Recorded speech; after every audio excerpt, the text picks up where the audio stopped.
Hello everyone and welcome to part 3, the final part of my F1 journey for the last 40 years. Now in the last episode I talked about the Commodore Amiga, now up to about 1988, and unfortunately the Commodore Amiga was starting to lose ground. There was a certain division in the PC market. People wanted PCs now more for sort of business stuff than they did for playing games on, so it definitely decided to sort of split. And people wanted something simple that they could play games on, and so of course became the evolution of the console, which of course Nintendo started very early on and the others started to adopt. Now unfortunately Commodore at this time was in serious financial problems. So much so that they released the ill-conceived CD32, which had a CD drive bolted onto the side of it and was basically just a Commodore Amiga, but without the keyboard on it, and it had a very strange kind of joystick or controller that I understand was very difficult to use as well, and it was sort of Commodore's last ditch attempt to try and capture a little bit of this very evaporating market in 1988, but unfortunately it failed, and Commodore actually went on in the future to become bust, out of business, bankrupt. But of course that did happen a few years later. They did manage to carry on just into the 90s. I think it was about 1992 when they did eventually go bust. But yes, so Commodore was starting to flag, and I could see that the quality of the games and the first party publishers was starting to dry up. So unfortunately, once again, it was time for a change of weapon.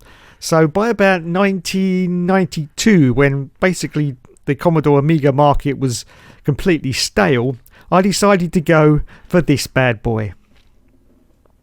Yes, that's right, the Sega megadrive, or Genesis as it was known in the American and Japanese markets, because unfortunately someone already had the license for megadrive in those territories, so they had to rename it to the Genesis. But everywhere else it was known as the Sega megadrive. Yes, this was a console, yes, and it was a console that was billed as being very powerful indeed, and it had stereo sound, which was very rare for a console. Unfortunately, the stereo sound was only if you plugged a set of headphones into it.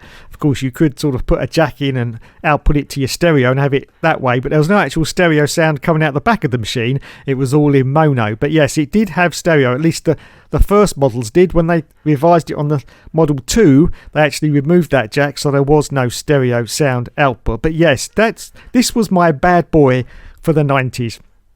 And this is what I used to fulfill my obsession once again for Formula 1 games. So we're up to about 1992 now, and of course the next game in the series on the Sega Mega Drive was this bad boy.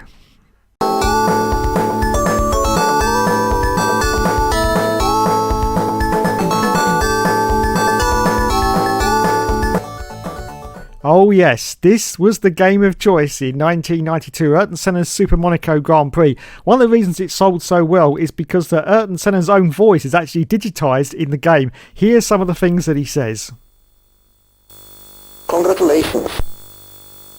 You've done it. Nice driving. Final lap. Keep it up. Come on. Go. Fantastic. So they were incorporated as a sort of mini commentary. They get sporadically put during the races, a little bit like Formula 197 with Mario, of course, on a very simpler scale. So we're going to go to this track now that was actually designed by Ayrton Senna himself. I've got the trusty Sega Mega Drive controller here, so let's see how we do. Here we go then. It's time for the preliminary race, basically qualifying, and it's away we go. So I think we've got one lap to get a good position, and we're going left. Oh yes, very good. Oh wait, we've got a problem. The controller is not turning right. It's not. This could be a serious problem. I'm getting no, it's not. It's going left, but you can see the little man's doing the wheel to the left, but the little man's not doing the wheel to the right. I don't know what's happening. This could be a serious problem if we come against a really sharp right-hand turn like this one. Oh God. Yeah. Okay. Well, that was qualifying over with. Yes, let's go to the start of the race. Hopefully during the race it will loosen up a little bit. This is the first time I've used it. I can't understand why it's not working. It's only from 1992, for God's sake. So here we go then. We're going to start right at the back of the field, which is pretty much a given for me anyway. So let's see what we can do from 16th place. Automatic gears, of course, and it's away we go. Away we go. Let's see. Oh, we got a car in front. Oh, we smacked into him, and there's smoke coming out of his car, but we've managed to get up into 15th place. We are steering left, no problem whatsoever. Great to see indeed. And we're steering right. Yes, it's going to the right as well. Wow, it's loosened up, or it's done something. It's unstuck itself, but whatever. We're going to carry on now. So here we go then. Let's see if we can get a fairly decent position at the end. Well, I say decent, probably about 11th is probably about the best we can hope for, because I haven't played this game since 1994. That's the last time I think I played it, 1994, just before the PlayStation came out. Yes, here we go then. We're still down in 16th place at the moment. This is a 3-lap race. Now, as you can see, the graphics are pretty decent for the time. Unfortunately, though, after getting used to the simulation aspects of Jeff Crammond Grand Prix, this was a sort of downward sort of turn for the F1 games. It's pretty much going back to what the old games was like, but because of the Ayrton Senna name, it did sell quite a few copies. But yeah, it's definitely taken a backward step. I was very much I like this game, and I used to play this game, but I was still playing Jeff Crammond's Grand Prix on the Amiga pretty much at the same times, because to get some sort of relief from the arcadiness of this game, because it was very arcadey. As you can see, we're in 15th place now. We're in 15th position on lap 2. It is now turning to the right perfectly, which is great to see. Great to see. Look at that. Look at that. No effort. What? Oh, a little bit wide on the exit. Up to 14th place now. 14th position. Now we're going to the left, and we are doing okay. Look at that. 308 kilometers an hour as well. Now, so the graphics, as you can see, they're pretty decent. Don't forget, this is still 1992. Polygons was still a dirty word, to be honest. Yes, polygons, where there was very, very few polygons in any of these kind of games. It was still very much based on the Outrun sort of games. If you remember those ones in the arcades, it really wasn't that much different. It was a car running along a track, and of course the draw distance was absolutely horrific, to hide the fact that they really couldn't draw that far ahead because of the limitations of the machine. Even though this was the Sega megadrive, it still had quite a few limitations in regard to graphics on the screen. Look at this, up into 11th, everyone. 11th position. Oh, it's down to 12 again. Look at that. He sneaked round the outside of us. The little git. Let's see if we can get him on the line. This is the last lap. Yes, it is. Last lap. Okay, here we go then. Left. I'll tell you what, I'm doing so much better on this than I was in some of the other games. Yes. And it's been a long time since I played it. A long time. Here we go, left again, and we crossed the line, and there was a little man with his flag waving. Fantastic, great to see, great to see. So there you go, we finished in 11th place. And now you can actually partake in a world championship, which was pretty unknown at the time. Oh, I don't believe it. My world championship from 1994 is still on the cartridge. It says, shall we continue? Yes, let's continue where we left off. Well, we left off back in 1994 as a master, that's me of course, and we were at round 4, so let's move on to round 5. And we get to select a rival. Now, of course, we started in a team from the Group D category. That's our name there, is Blanche. That's the yellow car. And usually we take a rival just above us. We don't really want to start going into the S tier because we're going to have absolutely no chance, because the car is basically a D-class car. So sometimes we used to go for some of the cars in the C-class, but not very often, not very often. So we used to pick like Mr. Rigel, who was just in front of us. Sometimes we used to go a little bit below us, but you don't really get much kudos for doing that. So here we go then. This is Team Rigel, and his name is T. Chardin from France. Yes, so we're going to race with him. He's won one race and he's lost one race. So yes, you again. Yes, we got some really sassy replies as well. Anyone who remembers the Road Rash games, yeah, there was a lot of sassy replies to some of the... Oh, here we go. Oh, it's preliminary race again, and it's raining. And we're at Canada. Yes. Now, as you can see, this is nothing like Canada. No, this. Oh my God, this is definitely nothing at all like Canada. Oh my God. Yes. So here we go. Anyway, this is just the qualifying. So this is a world championship, and as you do, better, you can get into better cars and get for. Oh God. Or you can just crash like I just did right there. Right there. I just bloody well crashed. Let's go into the race. Have a little bit of race volume. Why not indeed? So there's our rival, Mr. T. Jardine. Yes, is that supposed to be Tony Jardine? Could be, could be. Anyway, here we go then. Revving, and it's away we go. So we got to beat 9th position. It's raining once again. We've got past a few cars here. Look at this, 13th. Oh, bloody hell, we're doing well. I'm in the 10th position now. 10th place. Oh my god. Oh my god. Oh bloody hell. This is definitely not Canada. This is definitely not Canada. But let's see how we do now. As we go into the right, we've lost. Wait a minute, we've lost. How did we lose all those positions? We're down to 16th again. But our team rival has also lost some positions. He's only in 13th place. Yeah, as you can see, we are all over the place. Now, the rain conditions did used to affect your car. Yes, not a lot, but it did seem to be a little bit more slippery and did seem to spin off to the left and right a little bit. This is a very early physics, don't forget. Very early physics. But it did make a tiny little difference, the rain coming down. Tiny little difference. As you can see, oh my god, we're in last place, lads. It's like the all seasons all over again. Yeah, we're in last place.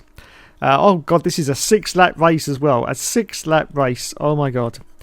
So here we go then. I'm not going to show all 6 laps, otherwise you'll all get bored to death. Pit in? Why have we got yes, we did have to pit in during the race as well. I think to change tyres and maybe refuel. I can't actually remember, to be honest. Anyway, that's the end of the race. I didn't want to bore you and show you all 6 laps.